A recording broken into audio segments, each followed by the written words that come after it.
Hi everyone, नमस्कार आणि सगळ्यांचं खूप खूप स्वागत. आता थंबनेलवरून तुम्हाला कळलं असेल की आजचा व्हिडिओ कशावर आहे. पण आजचा व्हिडिओ ना खास प्रत्येक स्त्रीसाठी आहे, कारण आपण सगळ्या स्त्रियांना आयुष्यभर सगळ्यांसाठी काही ना काही मॅनेज करत असतो. म्हणजे घर, मुलं, ऑफिस, नातेसंबंध, जबाबदाऱ्या आणि बरंच काही काही. प्रश्न असा आहे की आपण स्वतःचं आयुष्य मॅनेज करतो का? म्हणूनच या वर्षात आपल्याला फक्त प्लॅनिंग नाही तर मॅनिफेस्टिंग गरजेचं आहे. म्हणून ना आज मी तुमच्याशी मॅनिफेस्टिंगचे काही पॉईंट्स शेअर करणार आहे. जर या काही गोष्टी प्रत्येक स्त्रीने अगदी कॉन्शियसली मॅनेज केला ना तर खरंच आयुष्य बदलू शकतं. आता खरं तर मॅनिफेस्टेशन म्हणजे काय? आता ही काही जादू नाही आहे की फक्त डोळे बंद करायचे आणि काहीतरी मागायचं. हे म्हणजे आपल्याला आयुष्यात नेमकं काय हवं आहे हे आधी स्वतःला स्पष्टपणे माहिती असलं पाहिजे, त्यावर आपला विश्वास असला पाहिजे आणि त्यासाठी रोज छोटे छोटे प्रयत्नसुद्धा असले पाहिजे. जेव्हा आपले विचार, आपले शब्द, आपली कृती एकाच दिशेने जातात ना तेव्हा खरंच आयुष्यात बदल घडायला लागतो आणि यालाच आपण मॅनिफेस्टेशन म्हणतो. पुढचे जे पॉईंट्स मी तुम्हाला सांगणार आहे ते स्वतः मी मॅनिफेस्ट करते आणि मला वाटतं की प्रत्येक स्त्रीने हे मॅनिफेस्ट केलं ना खरंच आयुष्य बदलून जाईल. तर सगळ्यात पहिलं म्हणजे ग्रोथ. ग्रोथ हा शब्द ऐकला की आपल्याला वाटतं फक्त करिअरमध्ये पुढे जाणं, पण असं नाही आहे. ग्रोथ म्हणजे स्वतःला रोज थोडंसं चांगलं बनवत जाणं. स्त्री म्हणून ना आपण इतरांच्या ग्रोथसाठी स्वतःला मागे ठेवतो. नवरा पुढे जावा, मुलं मोठी व्हावीत, घर नीट चालावं आणि या सगळ्यात आपण कुठे हरवतो ना हे लक्षातच येत नाही. स्वतःची वाढ म्हणजे तुमच्या विचारांची मर्यादा वाढवणं. माझ्याकडून हे होणार नाही या वाक्याऐवजी मी हे शिकू शकते असं स्वतःला सांगतं. बघा, वय, परिस्थिती किंवा जबाबदाऱ्या या ग्रोथच्या अडथळा नाही आहेत, ते फक्त कारणं असतात जे आपण स्वतःलाच थांबवण्यासाठी वापरतो. आता या वर्षात ग्रोथ मॅनिफेस्ट करणं म्हणजे काय? दररोज स्वतःसाठी थोडा वेळ काढणं, नवीन स्किल शिकणं, आपली जी भीती आहे त्याला सामोरं जाणं आणि स्वतःवर विश्वास ठेवणं. हे तर अगदी खरं आहे की जेव्हा स्त्री स्वतःमध्ये गुंतवणूक करते तेव्हा तिचं खरंच संपूर्ण आयुष्य बदलायला लागतं आणि तिची ग्रोथ ना फक्त तिच्यापुरती मर्यादित नसते, तर तिच्या आजूबाजूंना जे कोणी असेल ना त्यांनासुद्धा ती पुढे घेऊन जाते.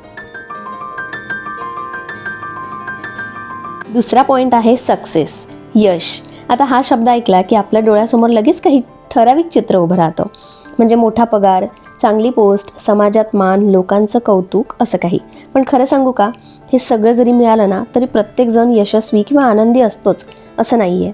स्त्री म्हणून आपल्याला सुद्धा खूप वेळा इतरांनी ठरवलेली यशाची मोजपट्टी वापरायला लावली जाते आणि इतकं करूनही बस एवढंच, ती बघ किती पुढे गेली आहे, ती बघ काय काय करते आहे, अशा तुलनासुद्धा केल्या जातात. तर या वर्षात सक्सेस मॅनिफेस्ट करणं म्हणजे काय? तर सगळ्यांपेक्षा पुढे जाणं नाही, तर स्वतःच्या ठरवलेल्या मार्गावर अगदी शांतपणे चालत राहणं.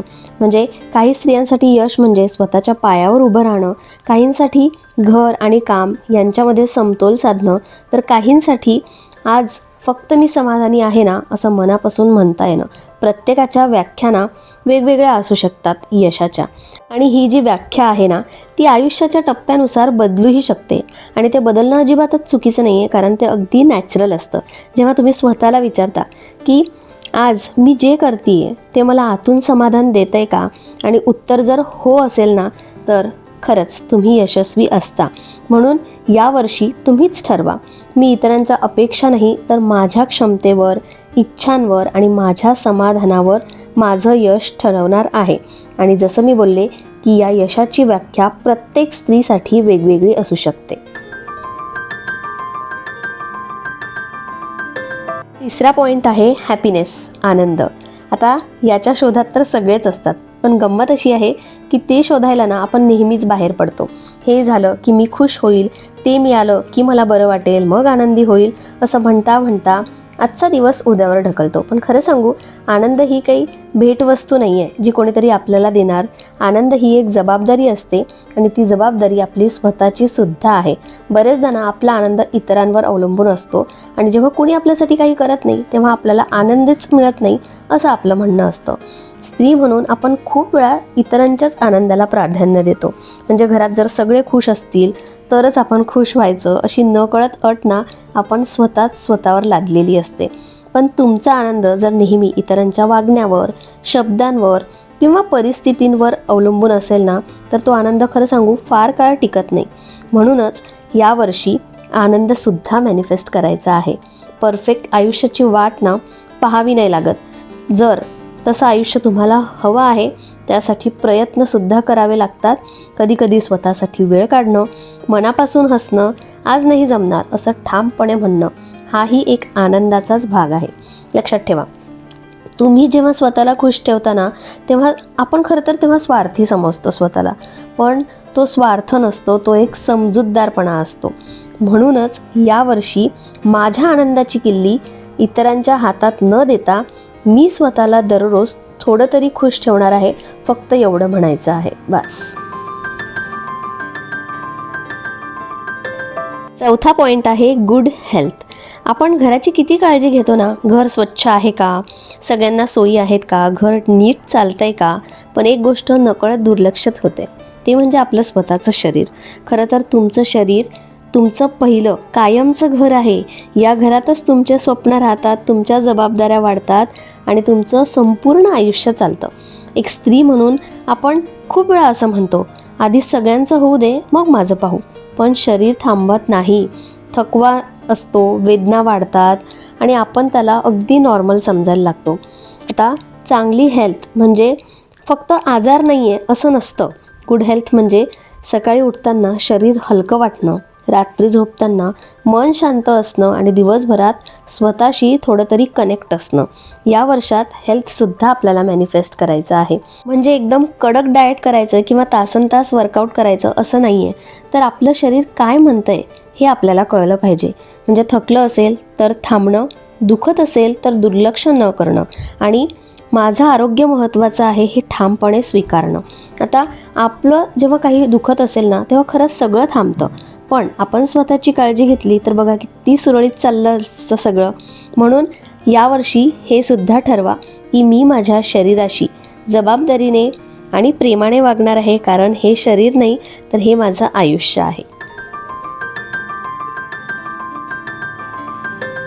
5वा पॉईंट आहे पीस, मनाची शांतता. हे सुद्धा आपण सगळे शोधत असतो आणि ही कुठे बाहेरही मिळत नाही. आता शांतता म्हणजे आयुष्यात समस्याच नाही असं नाही. शांतता म्हणजे समस्यामध्येही स्वतःला हरवून न देणं. कारण आयुष्य म्हटलं की थोडंफार अप्स अँड डाऊन्स आलेत, स्ट्रगल आला, त्यामुळे समस्याही आल्या, पण त्यामध्ये स्वतःला हरवायचं नाही आहे. व्यक्ती म्हटलं, एक स्त्री म्हटलं की आपल्या डोक्यात बरंच काय काय चालू असतं. काय करायला हवं होतं, हे बोलायला नको होतं, लोक काय म्हणतील, उद्या काय होईल, आणि या विचारात ना आपण खरंच दमून जातो. पण तरीही आपण थांबत नाही आणि स्वतःला शांत होऊ देत नाही. म्हणून यावर्षी आपल्याला पीससुद्धा मॅनिफेस्ट करायचं आहे. म्हणजे काय करायचं तर प्रत्येक गोष्टीला लगेच उत्तर न देणं, प्रत्येक अपेक्षेला होकार न देणं आणि प्रत्येक जबाबदारी स्वतःवरही नाही घ्यायची आहे. आता हे होणार नाही किंवा कधीकधी मौन स्वीकारणं, कधीकधी स्वतःला थोडा वेळ देणं, यालाच आपण मनाची शांतता म्हणतो. लक्षात ठेवा, पीस म्हणजे काही हार मानणं नाही आहे. पीस म्हणजे स्वतःला जपणं. आणि जेव्हा तुमचं मन शांत असतं तेव्हाच तुम्ही योग्य निर्णय घेऊ शकता, तेव्हाच तुम्ही इतरांनाही शांतता देऊ शकता. म्हणून यावर्षी हेच ठरवा की मी ज्या गोष्टी माझ्या हातात नाहीत त्यासाठी स्वतःला त्रास करून घेणार नाही. मी माझ्या मनासाठी थोडा श्वास, थोडा वेळ आणि थोडी शांतता राखणार आहे बस. 6वा पॉईंट आहे वॅकेशन्स. येस, हे सुद्धा आपल्याला मॅनिफेस्ट करायचं आहे. आता हा शब्द ऐकला की खूप स्त्रियांच्या मनात एक विचार येतो, हे कसं जमणार, घर, जबाबदाऱ्या, काम सगळं सोडून कुठेतरी जाणं. म्हणजे खरंच आपल्याला कधीकधी अपराधी वाटतं, जणू काही स्वतःसाठी ब्रेक घेणं म्हणजे चूक करतोय आपण. पण खरं सांगू, वॅकेशन म्हणजे काही लक्झरी नाही आहे. वॅकेशन म्हणजे खरा रिचार्ज असतो. सतत जबाबदाऱ्या निभत राहिलं की मन थकतं आणि थकलेलं मन ना आनंद घेणंच विसरतं आणि मग आपण तेच रुटीन फॉलो करत असतो. पण आपल्याला या रुटीनमधून थोडंसं वेगळं रुटीन हवं असेल ना, तर वॅकेशन्स गरजेचे असतात. म्हणून या वर्षात वॅकेशन्ससुद्धा मॅनिफेस्ट करायचे आहेत. म्हणजे आता खूपच महाग ट्रिप असली पाहिजे किंवा खूप लांब जायचं आहे असं नाही आहे. अगदी छोटा ब्रेक, कधीकधी एक दिवस स्वतःसोबत, कधीकधी फक्त घरापासून दूर थोडा वेळ शांत बसणं, हे सुद्धा वॅकेशन असू शकतं. म्हणजे नवीन ठिकाण, नवीन अनुभव आपल्याला पुन्हा स्वतःशी जोडतात, आपल्याला आठवण करून देतात की आपण फक्त जबाबदार नाही, आपण एक माणूस आहोत ज्याला आनंद, विश्रांती आणि मोकळा श्वास घेण्याचा सुद्धा हक्क आहे. लक्षात ठेवा, तुम्ही स्वतःसाठी ब्रेक घेतला तर आयुष्य थांबत नाही, उलट ते अधिक सुंदरपणे चालू होतं. आणि हे आपल्याला सुद्धा माहिती आहे, जेव्हा आपण एखाद्या छोट्याशा का अशा ट्रिपला जातो, तिकडून आल्यानंतर वाटते की नाही रिचार्ज झाल्यासारखं. तसंच म्हणून यावर्षी ठरवा, अपराधी न वाटता यावर्षी वॅकेशन्स घ्यायचे आहेत. छोट्या मोठ्या ट्रिप्स करायच्या आहेत, थोडं एन्जॉय करायचं आहे आणि आपल्या स्वतःला रिचार्ज करायचं आहे आपल्या रोजच्या रुटीनसाठी.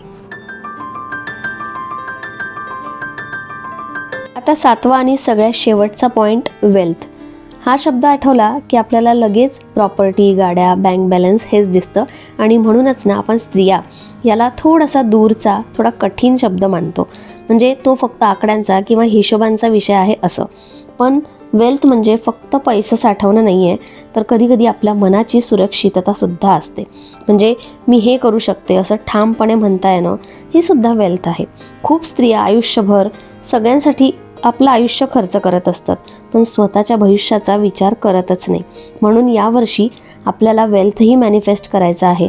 म्हणजे काही अचानक श्रीमंत होण्याचं स्वप्न पाहणं नाही, तर पैशांची थोडीशी साठवण करणं, पैशांची थोडी मैत्री करणं, आपल्या कमाईचा आदर करणं, थोडं थोडं करत सेव्ह करत राहणं. आणि यालाच आपण खरं आर्थिक शहाणपण म्हणूया. कारण जेव्हा स्त्री आर्थिकदृष्ट्या सक्षम होते, तेव्हा ती फक्त स्वतःच नाही, तर तिच्या कुटुंबाला, मुलांना आणि पुढच्या पिढीला सुद्धा सुरक्षित करते. म्हणून यावर्षी ठरवा की मी पैशांना घाबरणार नाही आणि माझ्या समृद्धीची जबाबदारी मी आत्मविश्वासाने स्वतः घेणार आहे. तर अशा या 6 गोष्टी प्रत्येक स्त्रीने मॅनिफेस्ट करायचं आहे आणि खरंच त्यासाठी थोडे प्रयत्नही करायचे आहे. आणि बघा, आयुष्य खूप बदलेल. आता हा व्हिडिओ ऐकताना कदाचित तुमच्या मनात बऱ्याचशा गोष्टी आल्या असतील, म्हणजे एक आशाही जागी झाली असेल. कारण आपण सगळ्यांना कुठे ना कुठे स्वतःला मागे ठेवून आयुष्य पुढे नेत असतो. आत्ता नाही, नंतर बघू, आधी सगळ्यांचं होऊ दे, या वाक्यांमध्ये आपली कितीतरी स्वप्नं हळूहळू तिथेच राहून जातात. पण लक्षात ठेवा, तुम्ही फक्त जबाबदाऱ्या निभावण्यासाठी या आयुष्यात आलेल्या आहात का? नाही ना. तुमचंही एक मन आहे, स्वप्न आहेत आणि ते पूर्ण करण्याचं तितकाच तुम्हाला हक्कही आहे. म्हणून आता हे 26 वर्ष म्हणजे 2026 म्हणजे फक्त नवीन वर्ष नाही आहे, तर तो एक निर्णय असू शकतो स्वतःसाठी उभा राहण्याचा, स्वतःला प्राधान्य देण्याचा आणि स्वतःला पुन्हा शोधण्याचा. Growth, success, happiness, good health, peace, vacation आणि वेल्थ या सगळ्या गोष्टी तुमच्यापासून दूर नाही आहेत. फक्त एक पाऊल आणि एक ठामपणाचं हो स्वतःसाठी म्हटलेलं खरंच सगळं बदलतं. आणि हो, जसं मी आधीच सांगितलं की याचा फक्त विचार करायचा नाही आहे, तर त्यासाठी थोडे प्रयत्नही करावे लागतात. तर मॅनिफेस्ट अगदी सोप्या शब्दात सांगायचं झालं तर मनात ठरवणं, त्यावर विश्वास ठेवणं आणि त्यासाठी काम करणं म्हणजे मॅनिफेस्टेशन. आय होप आजचा तुम्हाला व्हिडिओ आवडेल आणि या नवीन वर्षात या 6 गोष्टी तुम्ही स्वतःसाठी करण्याचा प्रयत्न चालू कराल अशी मी अपेक्षा करते आणि व्हिडिओ इथेच थांबवते. चला, भेटूया नेक्स्ट व्हिडिओमध्ये. बाय.